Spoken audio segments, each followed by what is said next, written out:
चलो जी। Welcome back. तो बेटा इससे पहले हमने कुछ बेसिक डेफिनेशन कंप्लीट कर ली थी। कर ली थी ना? या चलिए आज का कौन सा पढ़िए। Of period.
देखा बच्चों।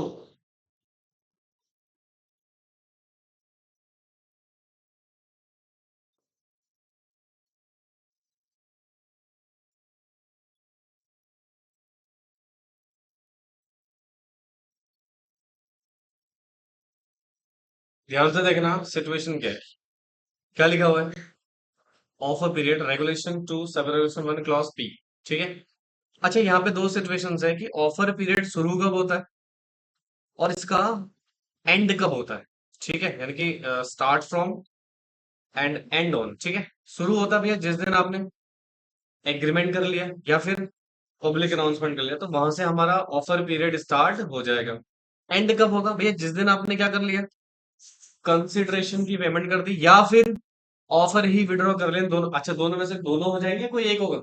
ऑफ कोर्स कोई एक होगा। या तो पेमेंट कर लोगे या due to some basic reasons you withdraw the offer.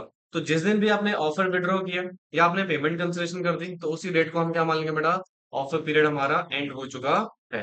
और ऑफर पीरियड बता हमेशा ज्यादा बड़ा होता है किससे? टेंडरिंग पीरियड से। ठीक है, किससे बेटा? टेंडरिंग पीरियड से। समझ में आया? याद है जब मैं स्टार्टिंग में आपको एक्वायरर की डेफिनेशन कर रहा था, तो वहां पर हम एक कॉन्सेप्ट पढ़ रहे थे, पीएसी का। राइट। तो होता क्या है सर पीएसी, इसको अंडरस्टैंड कर लेते हैं, लिखो।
क्या जयराम चिगुरुपति चिगुरुपति।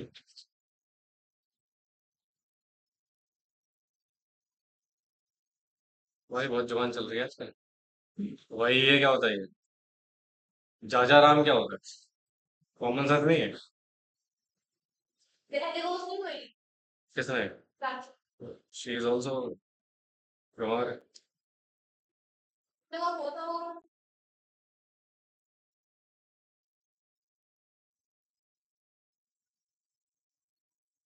क्या बोल रही है?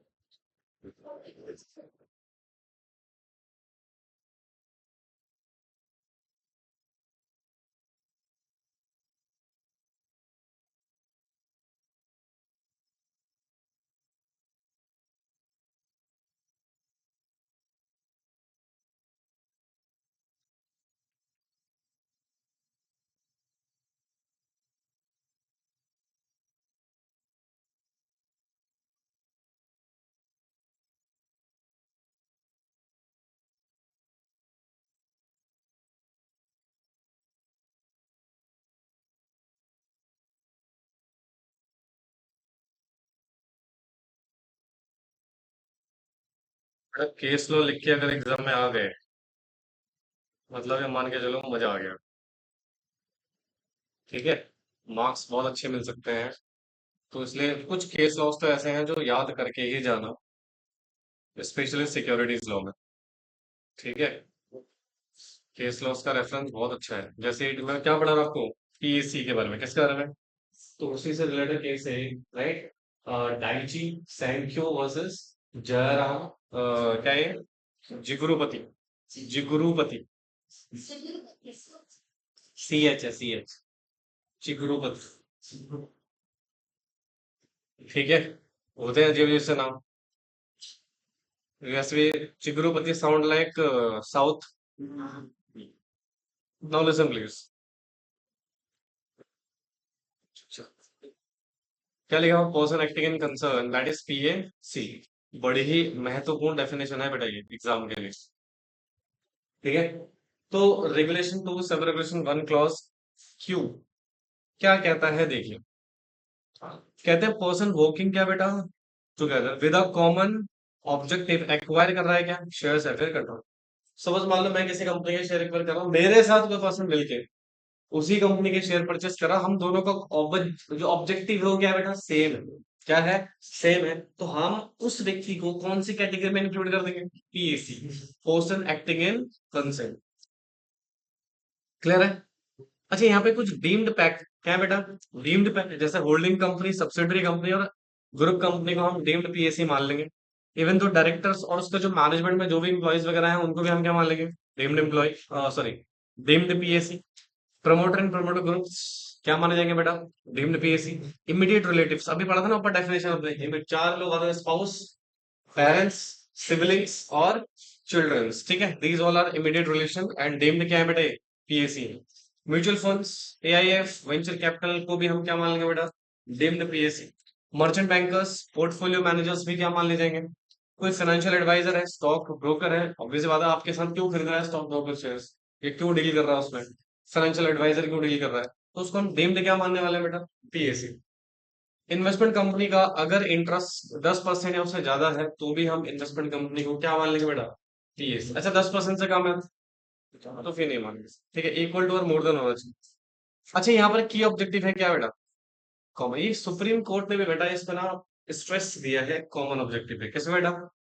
क्या लिखा देखो, अगर मल्टीपल इंडिविजुअल कलेक्टिवली एक्वायर कर रहे हैं क्या बेटा, शेयर्स, जहां पर उनका पर्पस क्या है? कंट्रोल गेन करना, तो इसको हम क्या ट्रीट करेंगे? पीएससी। मतलब ये सारे क्या बन जाएंगे बेटा? पीएससी। तो इस केस लॉ में सुप्रीम कोर्ट ने क्या बोला? Dimming provision presume acting person concern in certain relation. मतलब कुछ रिलेशन में हम सामने वाले व्यक्ति को क्या कर रहे हैं? डीम। जैसे हमने इमीडिएट रिलेशन में क्या पढ़ा?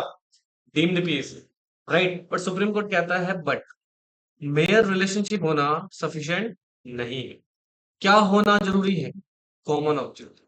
याद रखना, इस केस लॉ पे आप रेफरेंस दे सकते हो कि रिलेशनशिप आपने एक टूल बनाया है, डीम्ड किसका बेटा? पीएससी का।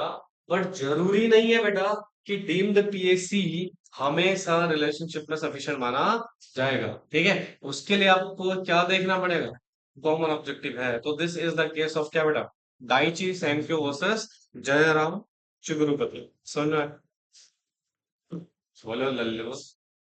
हाँ, चलो जी चलो।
लिखा दोस्तों?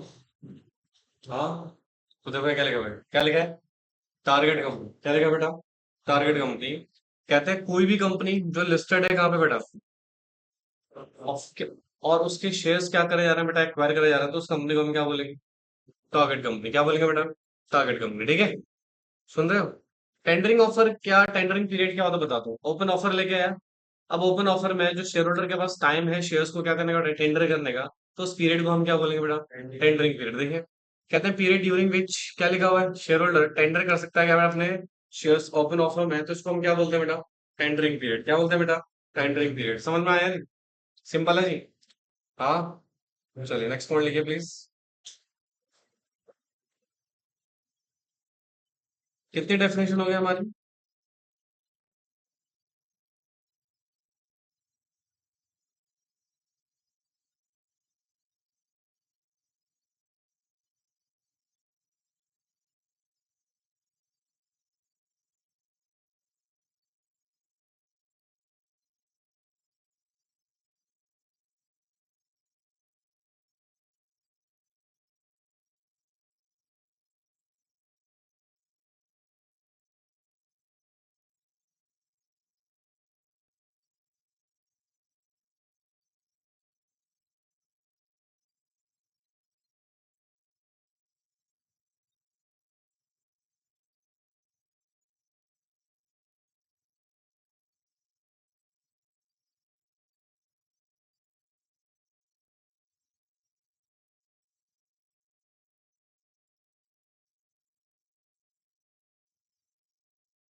देखा बेटा?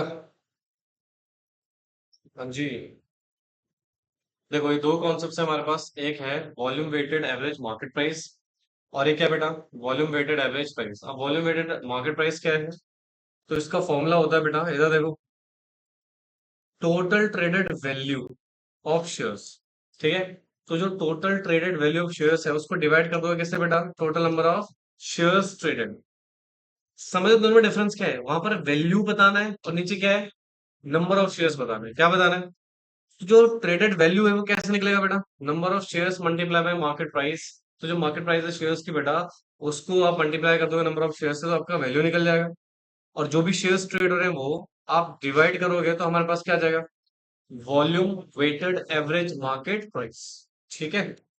और एक होता है वॉल्यूम वेटेड एवरेज प्राइस। अब ये मार्केट प्राइस नहीं है, सिर्फ क्या है? वॉल्यूम वेटेड एवरेज प्राइस है। तो इसका फॉर्मूला होता है कि टोटल वैल्यू ऑफ शेयर्स जो आपने खरीदे हैं, क्या करें, और total number of, actually value है और टोटल नंबर ऑफ शेयर जो खरीदे गए हैं वो, यानी कि यहाँ पर शेयर्स का नंबर आएगा और यहाँ पर वैल्यू आएगा। जैसे मान लो मैंने 1 लाख शेयर परचेज करे थे 10 रुपए के हिसाब से। ठीक है? तो वो क्या हो गया?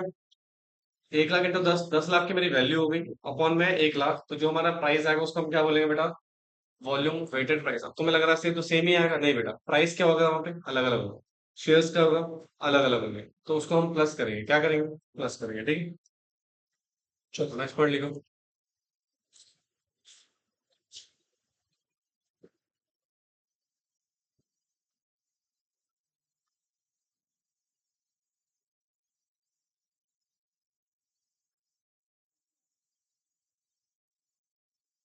हो गए तो है।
लिख लिया?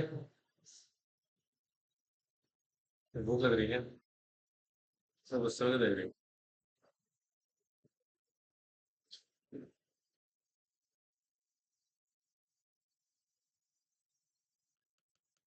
ये भी कर चुके हो वैसे तुम। अभी याद है हमने नंबर ऑफ शेयर्स निकाले थे वेटेड वाले? याद है? ABC limited. मान लो 1 अप्रैल को इसके जो मार्केट में शेयर्स थे वो कितने थे? 10 लाख। ठीक है। 1 जुलाई को नए शेयर और इशू करेंगे कितने? 4 लाख। ये न्यू शेयर है। तो जुलाई में टोटल कितने हो गए?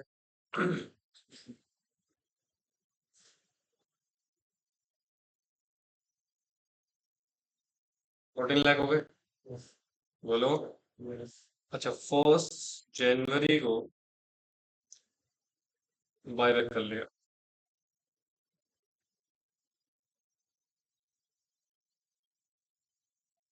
कितना बेटा?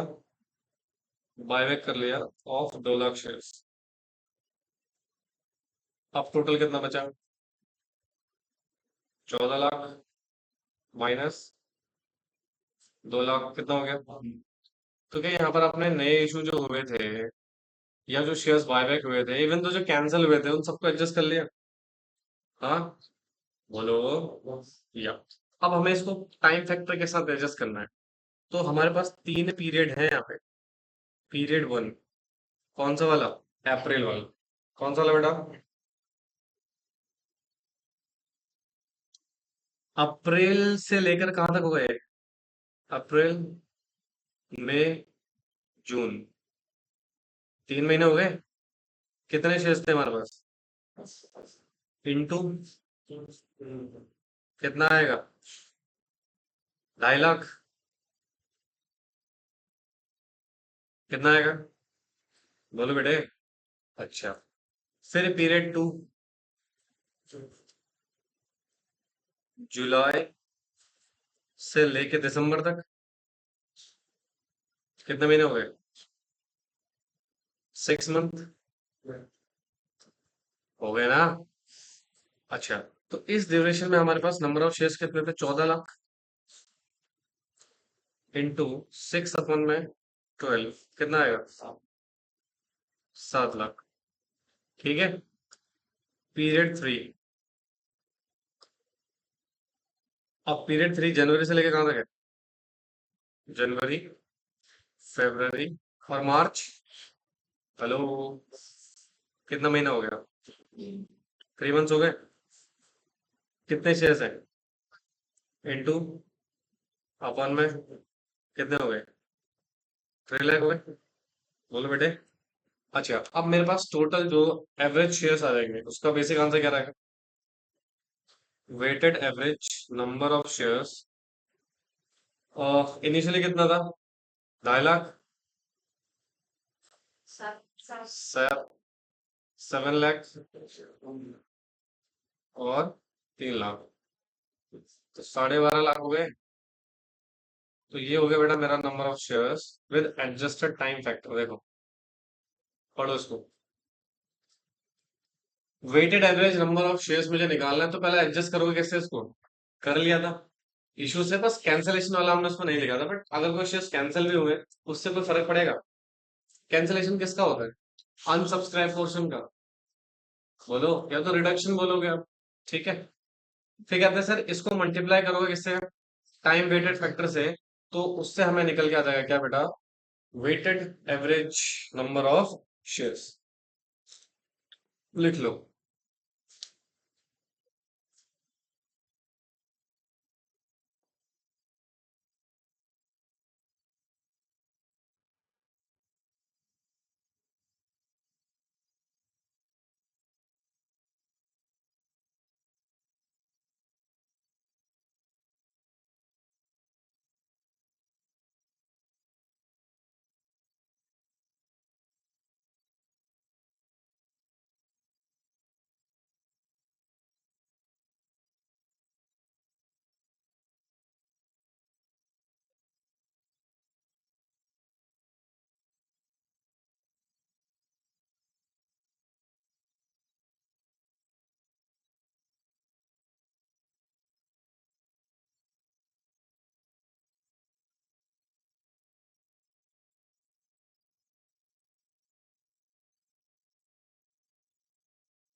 इन दोनों की कौन सी सभा चल रही थी?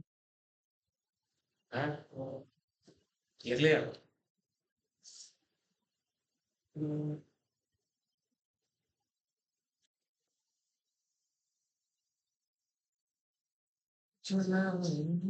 कुछ लोग तो भूख के मारे पगला था। लोग होते एंग्री में नहीं, हंगरी में।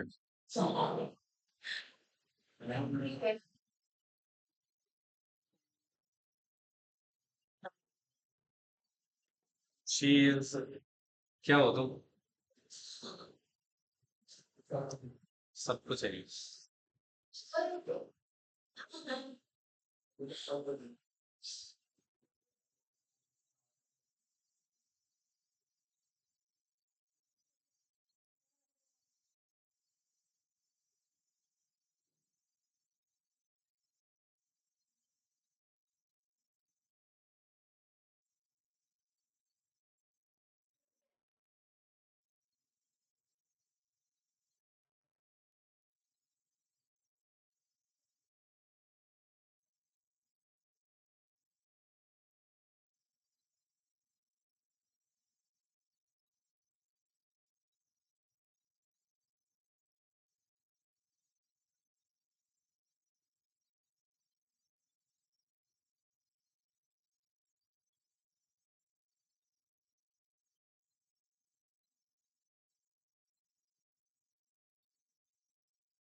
यस। अपना काम करो, व्हाट आर लुकिंग फॉर यार?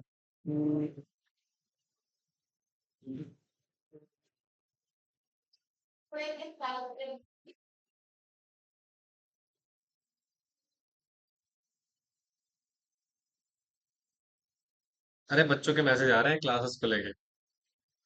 लोग।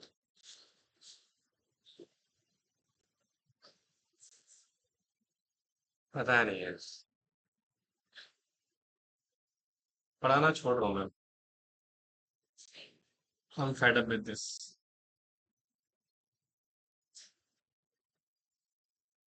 ये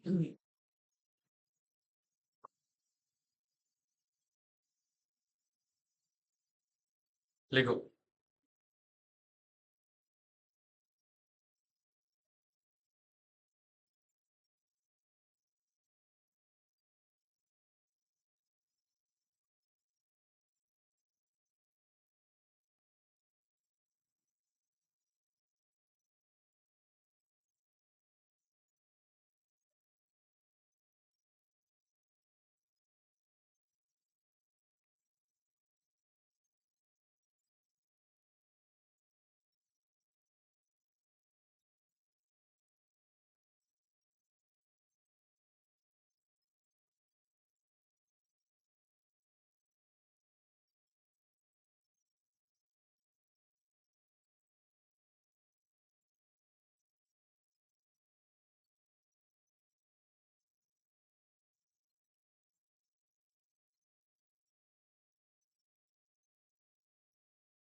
डन।